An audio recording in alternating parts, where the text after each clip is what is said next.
It was beautiful. Inside the reception area, it was wonderful. It was very decorative, really beautiful. You get beyond the doors, it was hell. The federal government, because of pressure from ADAPT, started funding Money Follows the Person and some other efforts to move people out of nursing homes. And nationally, those programs have moved out thousands of people. Here in Illinois, we found that the state, even though they supported our pilot, was not as supportive as we would like. And in the end, Access Living was involved in suing for the Olmstead right to live in the community. When I was able to maybe go home, I didn't have anywhere I can go that was accessible. At the time, I wasn't able to walk, and I needed, and there was no ramp to my family home. There's no, no one to take care of me. So I had to go to the nursing home. And I spent 4 years in a nursing home before I found this place called Access Living. Access Living is valued advocacy at a level that many other centers do not. Some of the promise of independent living within the Centers for Independent Living have been lost in the sense that they've become social service providers in too many cases. But there are, I would say, maybe 10 or a dozen centers around the country who are really known for their advocacy, Access Living being one of those. What led to my mission in the nursing home was that I was in the hospital and the doctor gave me a medicine that gave me third eye dyskinesia, and I couldn't walk anymore because he wouldn't take me off it. And so I had to have all these surgeries, so I had to go to the nursing home. It was supposed to be short term, but it ended up being 7.5 years. My symptoms became so unmanageable that I couldn't hold a job, and then you can't pay the bills, and you end up homeless. In my situation, I did. And was diagnosed and then admitted to an IMD.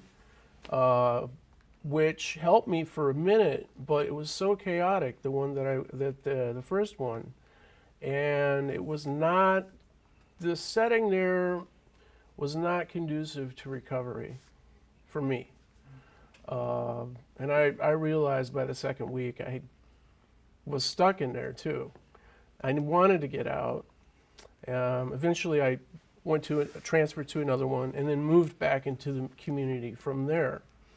But it seemed that the system was stacked against the resident that was trying to recover and become independent and rejoin the community again. I believe the Williams consent decree occurred during that time, which really opened a lot of doors for a lot of consumers to rejoin the community. Yeah. And then now that I'm independent, I'm much more productive, enrolled back in college, looking for a job. That's slow. This is the way that is. But, a lot more progress now.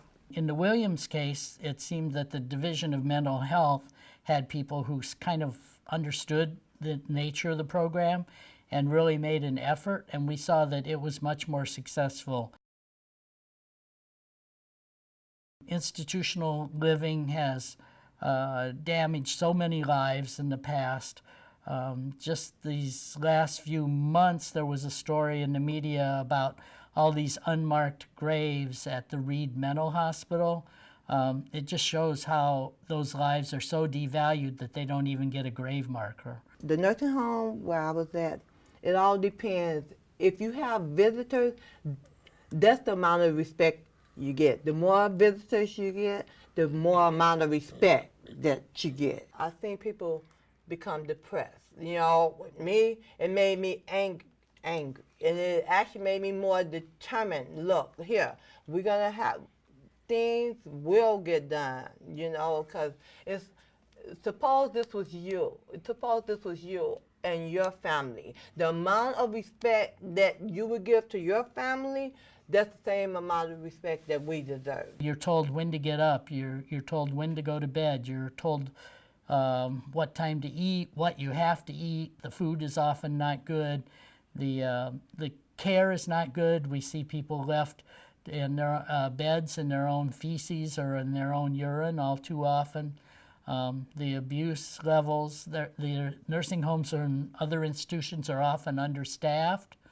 The model that we support most strongly is consumer control, where the person with the disability is actually controlling the care that they get. They may be deciding who to hire as their personal assistant or caregiver, that they decide the hours, they decide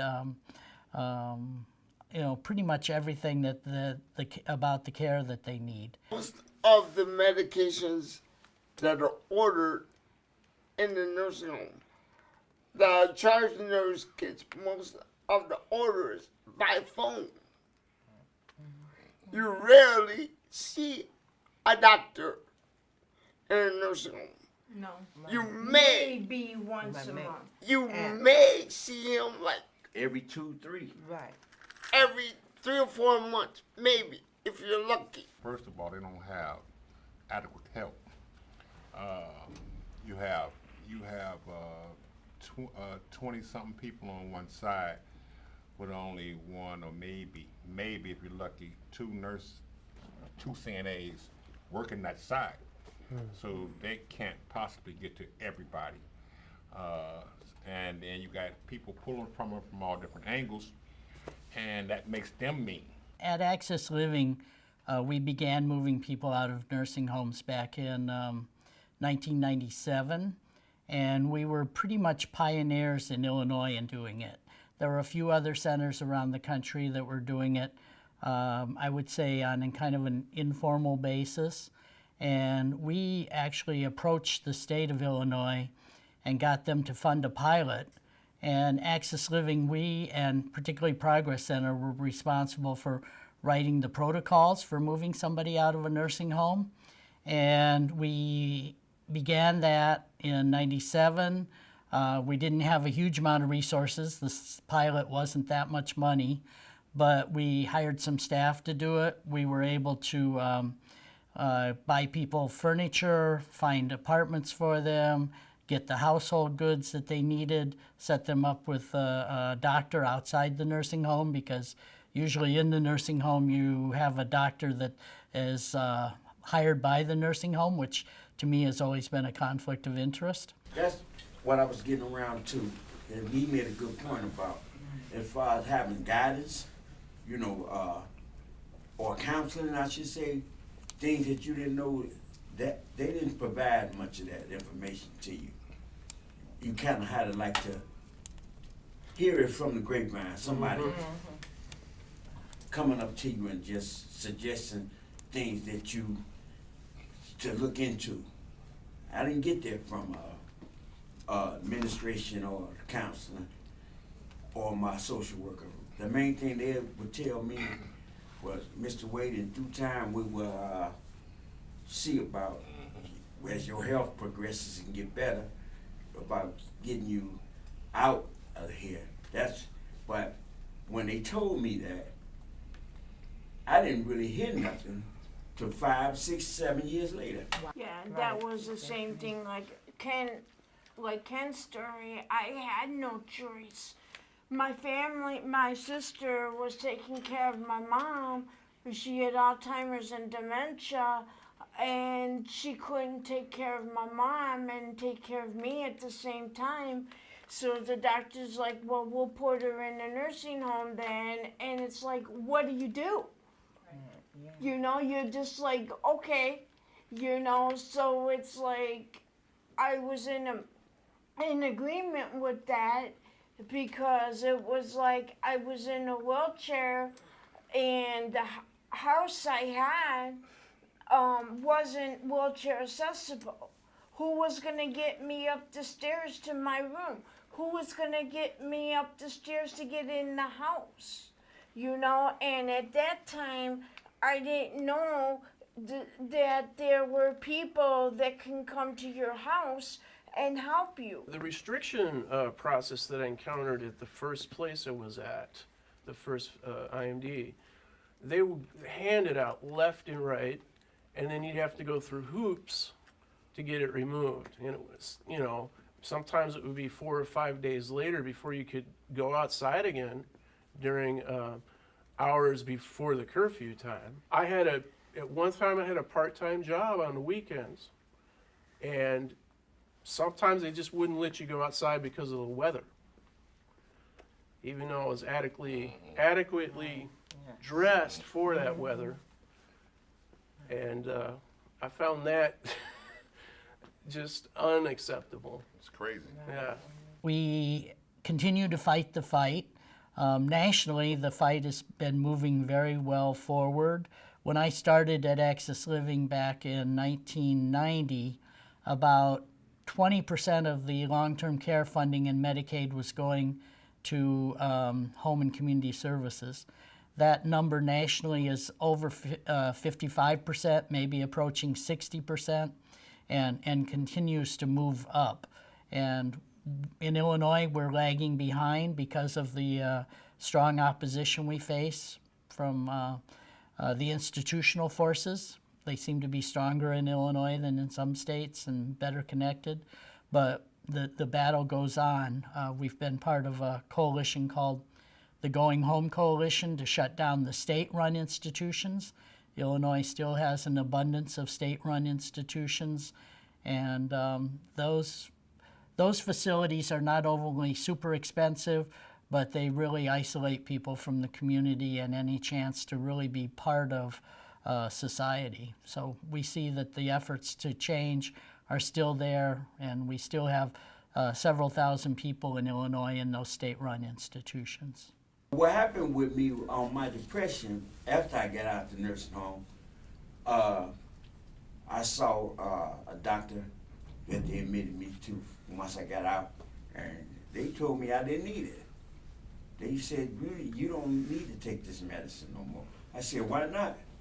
And he said, well, for one thing, you're doing a lot better.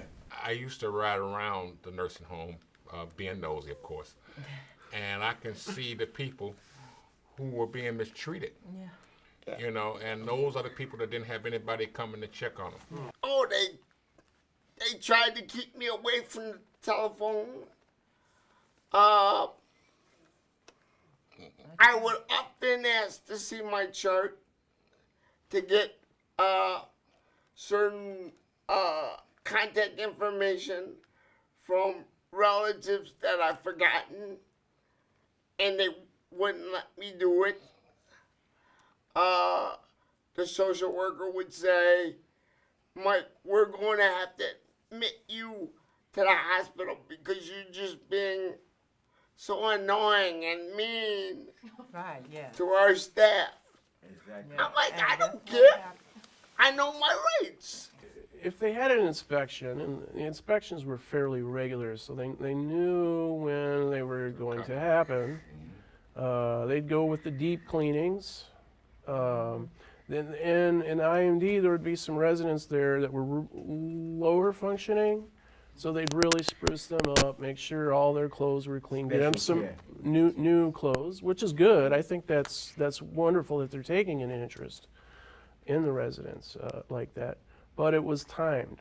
It was definitely timed. Also, the staff, the people that work there, if they're compassionate and interested in their job, it's going to be a better place to reside if you need to be there. But again, at the time, the system was just set against higher functioning residents. They could probably go back into the community with the proper support. So you know what, my last couple of years at my last nursing home, yeah, I was very outspoken and they didn't like it. I started fighting for my own self. Yeah. And they don't like that. No. You know, and you know, I would tell the nurses, you know, no, I'm not doing that. you know, yes, you're going to give me a shower, you know, and it was, you know, it's hard when you're in a nursing home because if you don't know your rights, you think that is what you're supposed to do, is what they're telling you. Actually, I was again being nosy. I heard a guy talking to another guy on the patio about how he got out of the nursing home and he was trying to talk his friend into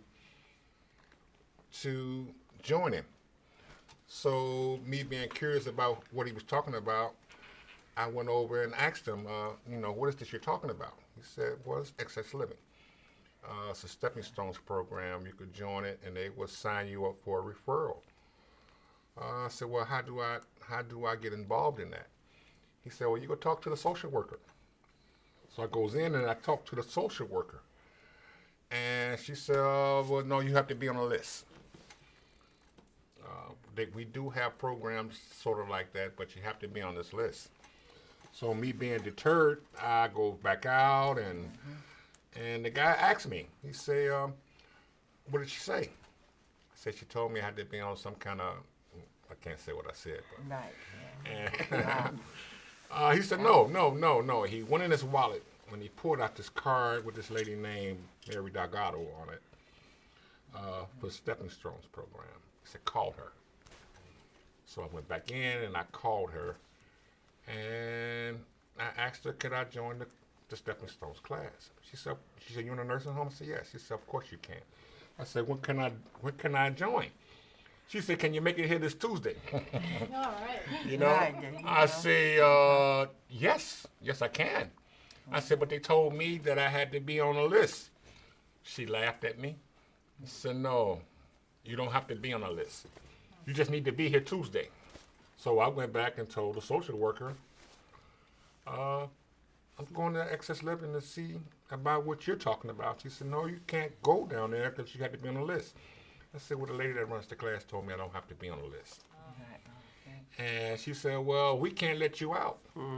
I said, what do you mean you can't let me out? I'm a grown man. Yeah, thank you. You know, he said, well, we can't be responsible for you. I said, I don't need you to be responsible for me. And that was the beginning to 6 years of being out of the nursing home and meeting all these wonderful people. Soon after we started doing this, we were approached by Joy Hamill, and she had this idea for a social action group which would help people to reintegrate into the community. And the program started out very strong because we had university resources, but we also started writing a curriculum that could be carried on by other centers and other groups that were doing it.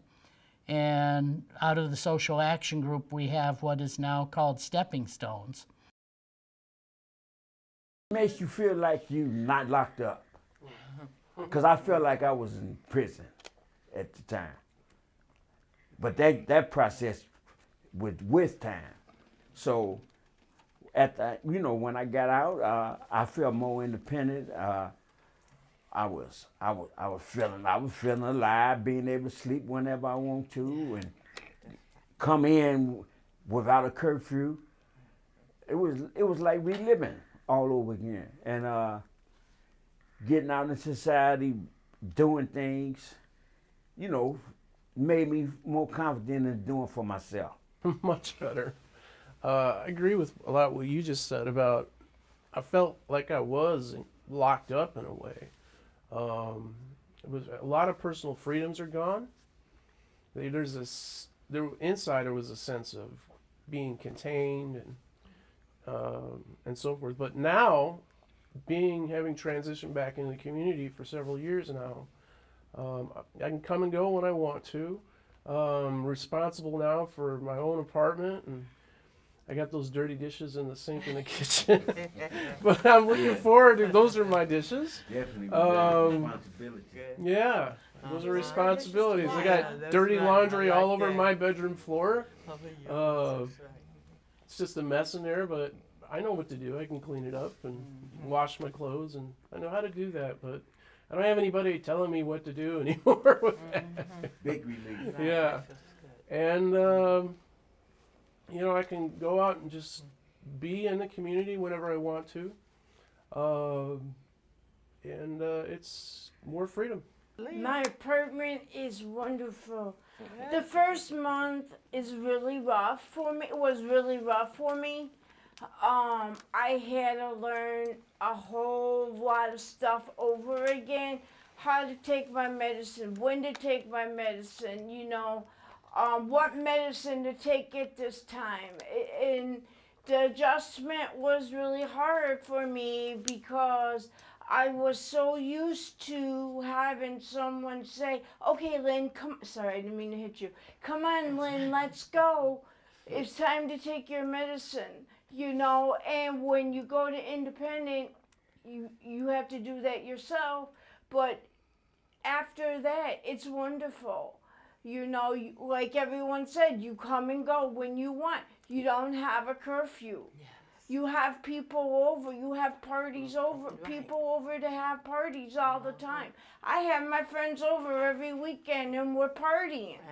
Hey, I like that. You know, and it's like wonderful. that. You don't have to like say, okay, it's curfew now. It's time for you to go.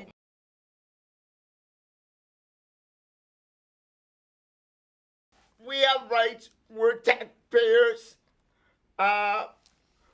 We deserve a place to live like everybody else. We want to work and be around our friends and be productive citizens in society.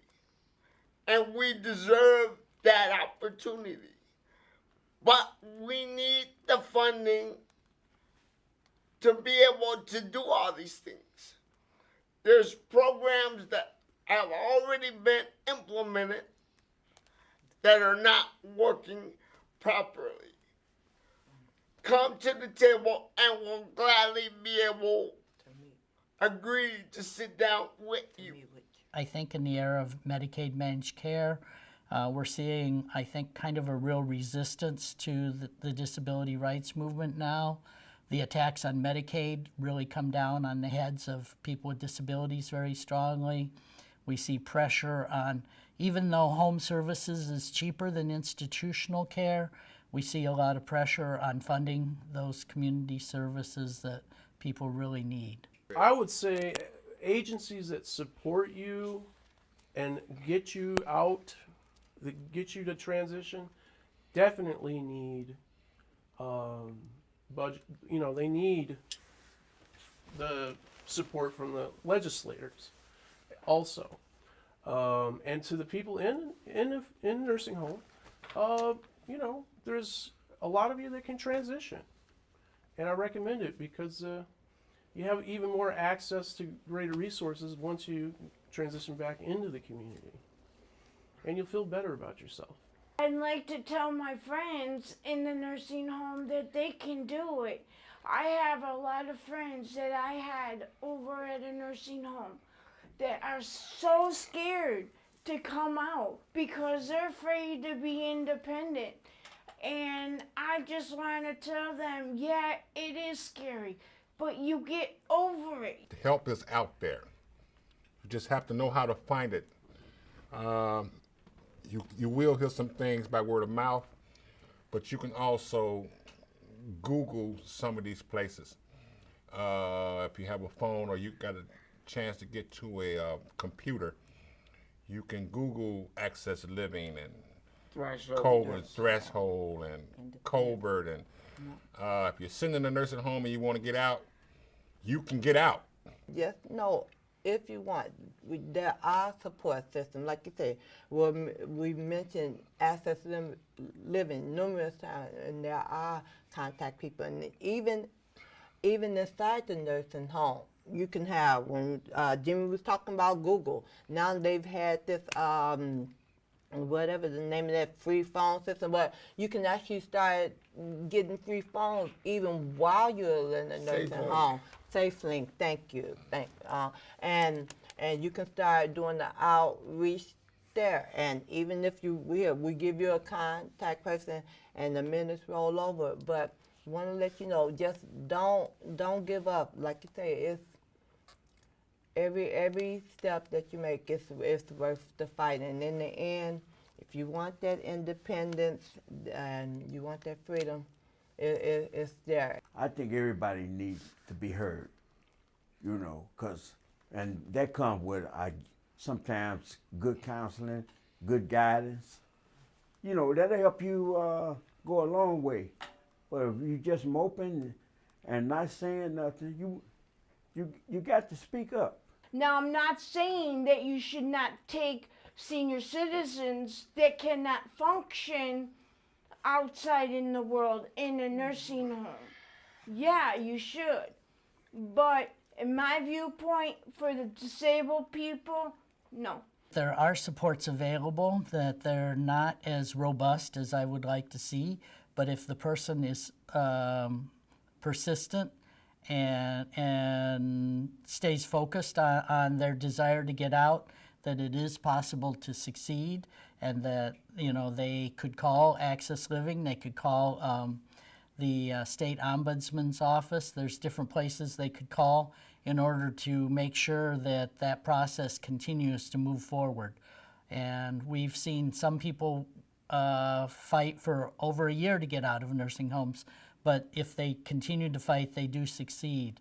And usually the effort to get out is, what would I say, it builds their effort to succeed in the community, because it's been a learning process. They learn how to advocate and for themselves, and learn how to really make things happen in a system that's often kind of stuck.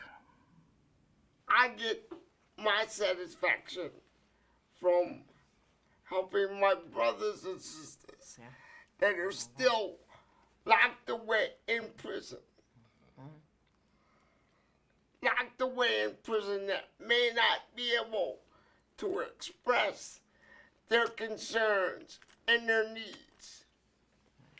We've all advocated on different policies. And we still have, to this very day, a lot of our brothers and sisters locked away in prison for no fault of their own that are still there.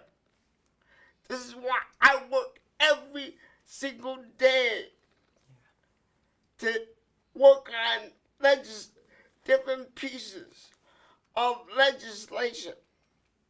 Nothing about us without us.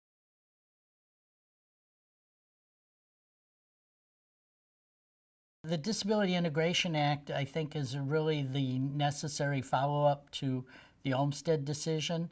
It addresses some of the ways that the state has weakened the right to community living and blocked people from moving out of institutions. So the DIA is a really helpful thing. Before this, you know, ADAPT has had legislation to help people move into the community, and some of that was language was in the Affordable Care Act. So how we get it is not so important as the result in the end. Our homes, not nursing homes. Our homes, not nursing homes. Woohoo, that's right. You know, I actually got a hat that says that. Right.